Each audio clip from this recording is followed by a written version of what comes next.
Welcome to the Aga Khan Center. The Aga Khan Center is a collaboration between His Highness the Aga Khan and the Pritzker Award-winning architect Fumihiko Maki. This is his first commission in the UK, and it is the third in 3 buildings that His Highness the Aga Khan and Fumihiko Maki have constructed together. Every time that they collaborate, they start with an exchange of letters. His Highness wrote a letter to Fumihiko Maki and outlined the 3 principles that he wanted reflected in this building.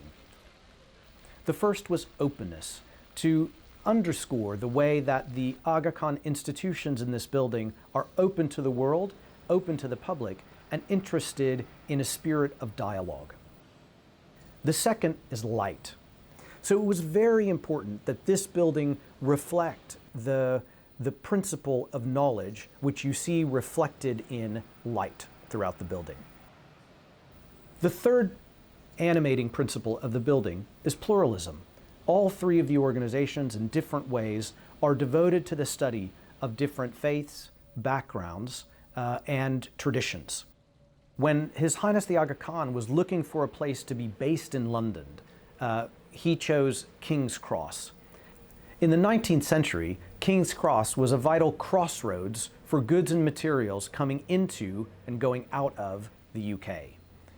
So what Argent did was they knew that you had some key anchor institutions. The British Library was here, the Crick Institute was there, Central St. Martin's across the street. And the idea was to continue locating other organizations and institutions that are devoted to knowledge, ideas, etc., so that you would create a crossroads for ideas and knowledge in the 21st century.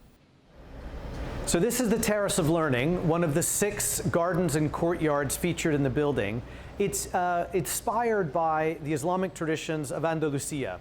So when you're out here, you should picture yourself in a Spanish garden with this sort of growth.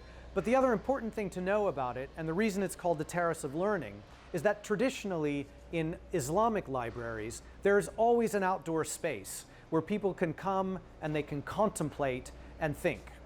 Important, as you can see, is that people can come out here, they can study and they contemplate, and that's part of the traditional way that Islamic libraries have incorporated gardens and terraces into the fabric of their building, and it's something that His Highness wanted Fumihiko Maki to do in this building.